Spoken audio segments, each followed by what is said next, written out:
Caridade é política pública? Toda a realidade está aí, submetida à possibilidade de nossa intervenção nela.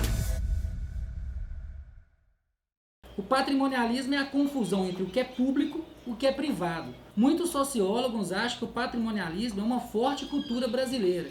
E segundo eles, isso explicaria muita coisa e muitas atitudes, inclusive dos nossos políticos. Um exemplo clássico é o prefeito que confunde a prefeitura com a casa dele, que acha que o dinheiro dele e o dinheiro da prefeitura é o mesmo dinheiro.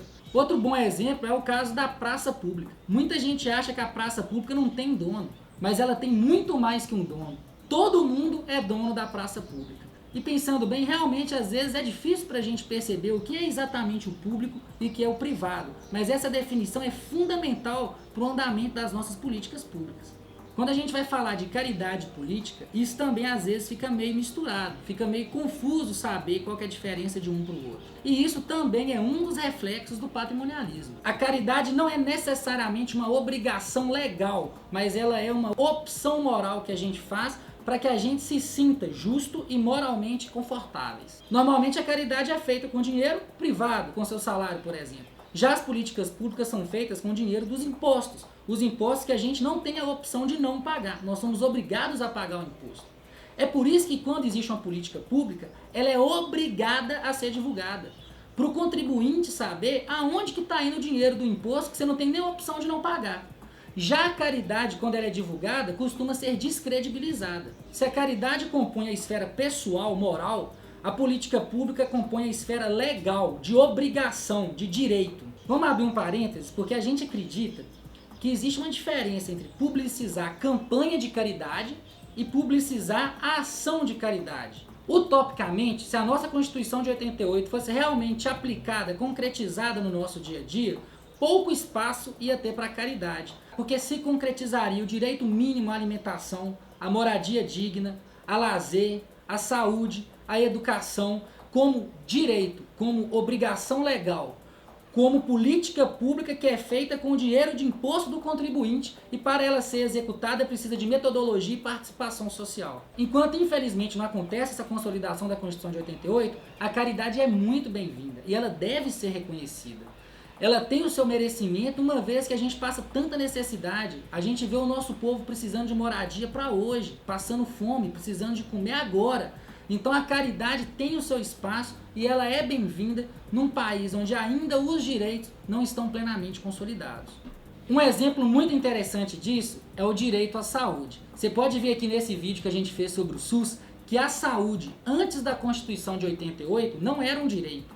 Apenas quem trabalhava de carteira assinada é que tinha acesso a médico. Então os homens desempregados, as mulheres e as crianças, eles ficavam à mercê de caridade. Eles não tinham esse direito. Então a Santa Casa de Misericórdia, diversas igrejas, ajudavam essas pessoas pelo menos a ter uma cama, a ter um teto, a ter um mínimo de comida, uma sopa. Foi depois de 88 que a saúde virou um dever do Estado e direito do cidadão que foi implantado o Sistema Único de Saúde, para garantir pelo menos um atendimento mínimo universalizado para qualquer cidadão brasileiro.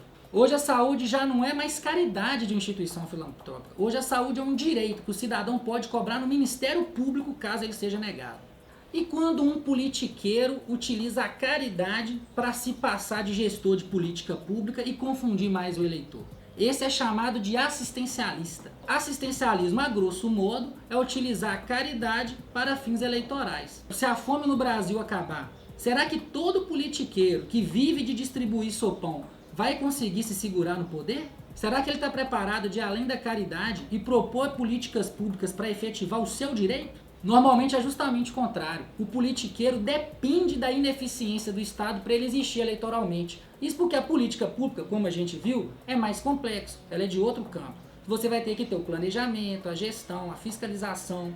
Você vai precisar da participação popular, do sentimento de grupo, do sentimento de cidade, de negociar tensões, negociar interesses diversos de grupos, até conseguir chegar num denominador em comum para que a política pública seja a mais eficiente o possível. O saldo gordo no banco pode ser sim um sinal de um bom empresário, e se tudo der certo, de alguém muito caridoso também. Porém, isso não significa necessariamente que essa pessoa seria um bom gestor de política pública. Eu, pessoalmente, tenho até uma opinião ao contrário.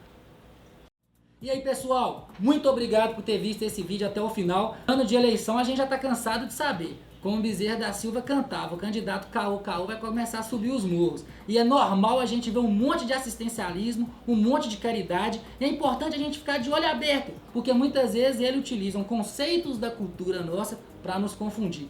Vamos ficar de olho, porque para o Brasil, para a sua cidade, para o seu estado melhorar, só depende de você e do seu voto consciente. Nesse ano de eleição, vamos pensar e analisar muito bem cada candidato e cada interesse.